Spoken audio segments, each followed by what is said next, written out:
Students, welcome back to physics classes. आज का topic है अपना डाइलेक्ट्रिक। जल्दी से अपनी नोट्स वाली कॉपी ले लीजिए और प्रॉपर नोट्स बना लीजिए। थ्योरेटिकल टॉपिक है। आज हम समझेंगे कि डाइलेक्ट्रिक मटेरियल्स क्या होते हैं, डाइलेक्ट्रिक कांस्टेंट क्या होता है, डाइलेक्ट्रिक मीडियम क्या है, क्या डाइलेक्ट्रिक ही इंसुलेटर होते हैं या फिर इनके बीच में भी कुछ डिफरेंसेस होते हैं। ठीक है, और यहाँ से एग्जाम में 2 मार्क्स में क्वेश्चन आ जाता है। तो जल्दी से हेडिंग डालिए आप, dielectric. What is dielectric? Dielectric क्या है? ठीक है, सुनना अच्छे से। डाइलेक्ट्रिक होते क्या है? डाइलेक्ट्रिक ऐसे नॉन कंडक्टिंग मटेरियल है जो इलेक्ट्रिकल चार्जेस को होल्ड करते हैं। क्या बोला मैंने? नॉन कंडक्टिंग मटेरियल जो कि इलेक्ट्रिकली चार्जेस को क्या करते हैं? होल्ड करते हैं। या फिर हम अनदर डेफिनेशन की बात करें तो इंसुलेटिंग मटेरियल या फिर very poor conductor of electric current.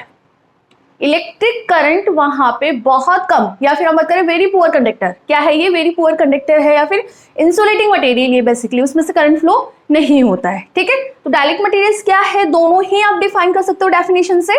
Insulating material या फिर very poor conductor of electric current. Electric current बहुत कम पास होती है, बहुत कम, वेरी पुअर कंडक्टर होता है। ठीक है, या फिर हम बात करें तो non conducting materials, non conducting materials that hold electrical charges, जो इलेक्ट्रिकल चार्जेस को होल्ड करता है। अब आप सोचोगे कैसे होल्ड करते हैं? आप तो बोल रहे हो कि इंसुलेटिंग मटेरियल है, करंट फ्लो ही नहीं होता। सेकंड डेफिनेशन में आप बोल रहे हो कि नहीं, ये तो इलेक्ट्रिकल चार्जेस को होल्ड करते हैं। तो कैसे होल्ड करते हैं? देखो, जब इन डाइलेक्ट्रिक मटेरियल्स को हम एक्सटर्नल इलेक्ट्रिक फील्ड के अंदर रखते हैं, मैंने क्या बोला? डाइलेक्ट्रिक मटेरियल्स को जब एक्सटर्नल इलेक्ट्रिक फील्ड के अंदर रखा जाता है, दैट टाइम न्यूक्लियस, क्या हम बात करें, पॉजिटिव चार्ज, और जो नेगेटिव चार्ज क्लाउड है वो इक्विलिब्रियम कंडीशन से हल्का सा शिफ्ट हो जाता है।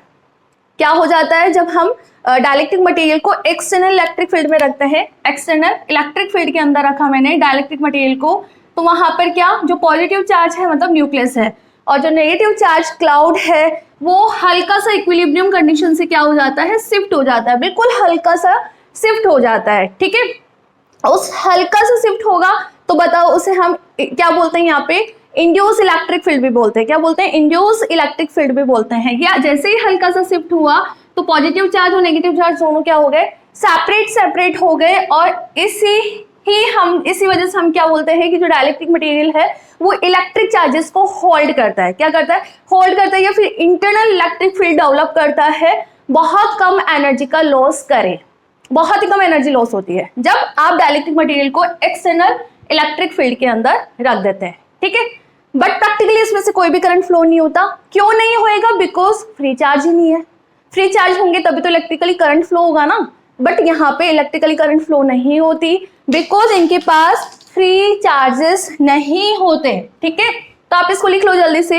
What is dielectric? In general definition हम बात करें तो dielectric materials is a non conducting material that holds electrical charges, that holds electrical charges. या फिर हम बात करें सेकंड डेफिनेशन की तो इंसुलेटिंग मटेरियल और a very poor conductor of electrical current.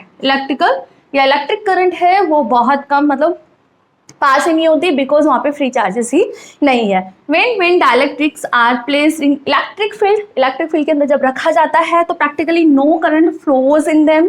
ठीक है, because they have no loosely bound या फिर फ्री इलेक्ट्रॉन है ही नहीं इनके पास। ठीक है, बट इलेक्ट्रिक चार्ज क्या करेगा? ये जो एक्सटर्नल आपने इलेक्ट्रिक फील्ड लगाया है या एक्सटर्नल जो आप फील्ड लगाते हो, तो electrically charges slightly shift from their average equilibrium condition. ये जो इक्विलिब्रियम कंडीशन है उससे हल्का सा न्यूक्लियस और इलेक्ट्रॉन क्लाउड शिफ्ट हो जाता है, तो वो एक इंटरनल इलेक्ट्रिक फील्ड डेवलप कर देता है बिना एनर्जी को लॉस किए हुए। ठीक है, so shift from their average equilibrium position, this is known as polarisation. इस कंडीशन को हम पोलराइजेशन भी बोलते हैं।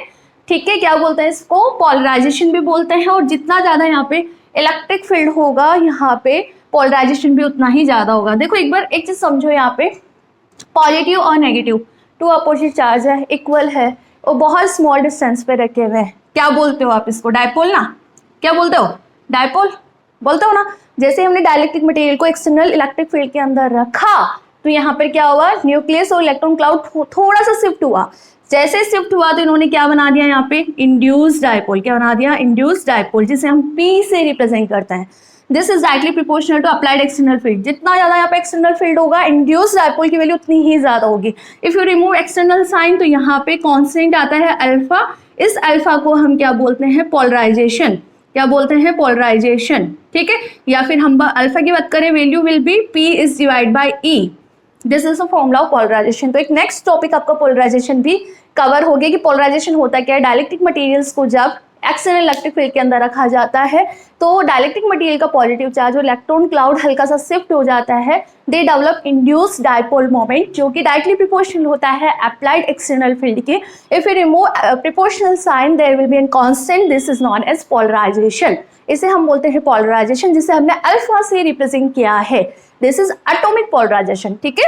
एंड इसका फॉर्मूला क्या हो गया, P is divide by E। P यहाँ पे रिप्रेजेंट करता है इंड्यूस्ड डायपोल को और E यहाँ पर क्या है, external electric field. So this is known as polarization. और एग्जांपल्स की हम बात करें तो सैरेमिक हो गया और ग्लास हो गया, ठीक है।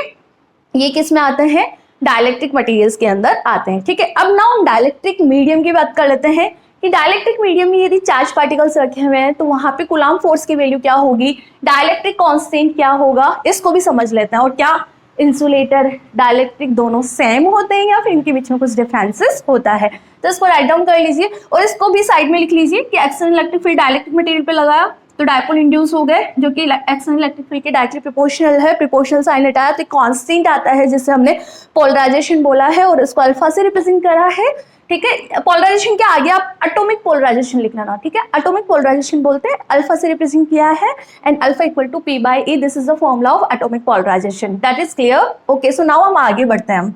मैं इसको इरेज कर रही हूँ, आप नेक्स्ट डालो इसमें डाइलेक्ट्रिक मीडियम, डाइलेक्ट्रिक मीडियम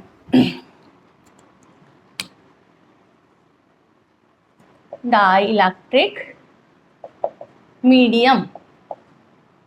यार एक बार रुको आप, है ना, कैमरा चेक कर लेती हूँ मैं, चल तो रहा है ना, चल रहा है, ठीक है, आगे कंटिन्यू करो। ओके, अब हमें डाइलेक्ट्रिक मीडियम में टू चार्ज पार्टिकल के बीच में लगने वाले फोर्स की वैल्यू कैलकुलेट करनी है जिसे हम कूलाम फोर्स बोलते हैं, ठीक है। So the force between the, या फिर एज डायरेक्टली से लिख लो, if we have two charges, if we have Q1 and Q2 are two charges in a dielectric medium, then the force of attraction, the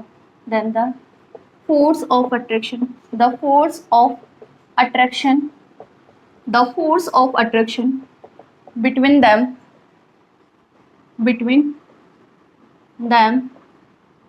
is less compared to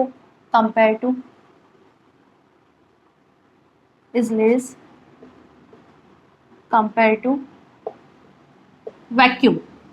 आप खुद देखोगे कि इसके अंदर जब हम दो चार्ज पार्टिकल को वैक्यूम में रखें that time value coulomb force, और इन्हीं दोनों चार्ज पार्टिकल को हम डाइलेक्ट्रिक मीडियम में रखें that time value of coulomb force. तो यहाँ पे क्या नोटिस किया गया कि जब दो चार्ज पार्टिकल को हम डाइलेक्ट्रिक मीडियम में रखते हैं दैट टाइम कूलाम फोर्स की वैल्यू और भी कम आती है जब आप उसको वैक्यूम में रखते हो, ठीक है।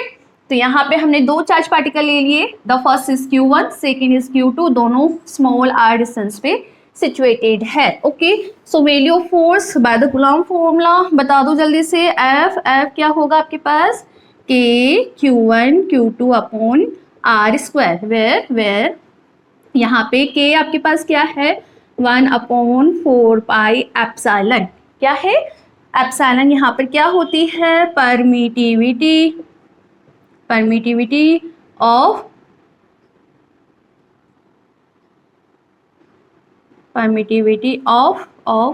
Dielectric medium, that is clear, ठीक है।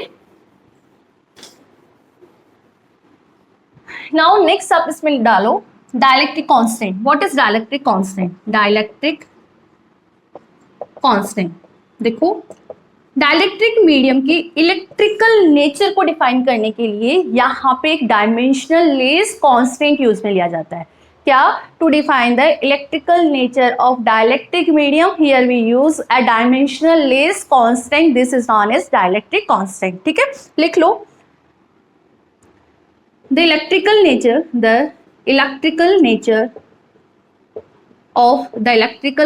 of dielectric medium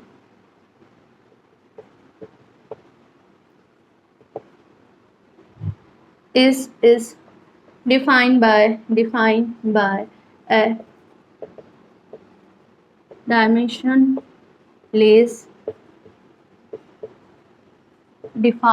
a dimensionless constant which is known as dielectric constant या फिर रिलेटिव परमिटिविटी, क्या बोलते हैं हम उसको, और रिलेटिव परमिटिविटी, ठीक है, जिसे हम एप्सिलॉन आर से रिप्रेजेंट करते हैं। इसका फॉर्मूला क्या होता है, permittivity of medium is divided by permittivity of vacuum, clear है, it mean epsilon is divided by epsilon naught, ठीक है, इसे हम बोलते हैं डायलेक्ट्रिक कांस्टेंट। यहाँ तक लिखो। इसके बाद हम बात करेंगे डिफरेंसेस बिटवीन डायलेक्ट्रिक कांस्टेंट और इंसुलेटर।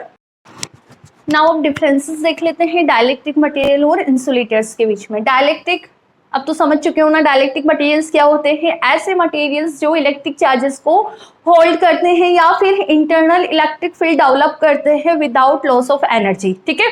इसके अपोजिट हम इंसुलेटर्स की बात करते हैं, तो इंसुलेटर्स क्या होते हैं, जो कि करंट फ्लो को ऑब्स्ट्रिक्ट करते हैं, अपोज करते हैं, ऐसे मटेरियल्स को हम इंसुलेटर मटेरियल्स बोलते हैं। और डायलेक्ट्रिक्स क्या होते हैं, इलेक्ट्रिक चार्जेस को स्टोर करते हैं, और इंसुलेटर की हम बात करें तो ये ऑब्स्ट्रिक्ट करता है इलेक्ट्रिक चार्जेस को, ठीक है।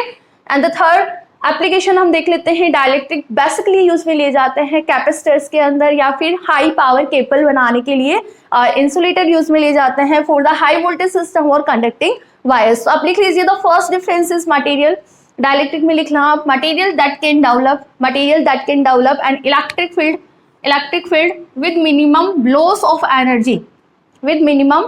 ऑफ एनर्जी, ठीक है।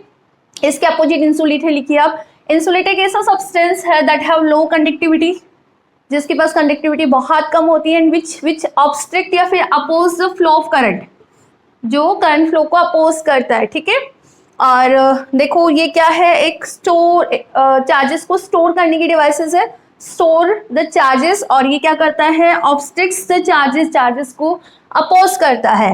एप्लीकेशन की हम बात करें तो कैपेसिटर और पावर केबल्स बनाने के लिए डायलेक्ट्रिक्स यूज में लिए जाते हैं। और हम इसकी बात करें इंसुलेटर की, इंसुलेटर हाई वोल्टेज सिस्टम के लिए, ये तो समझ आया ना कि कैपेसिटर और पावर केबल बनाने के लिए यूज में ले जाता है। इसके अपोजिट हम बात करें तो ये हाई वोल्टेज सिस्टम और कंडक्टिंग वायर्स के लिए यूज में ले जाता है। तो एग्जाम में यदि आता है right the difference between dielectric and insulator, तो अब क्लियर है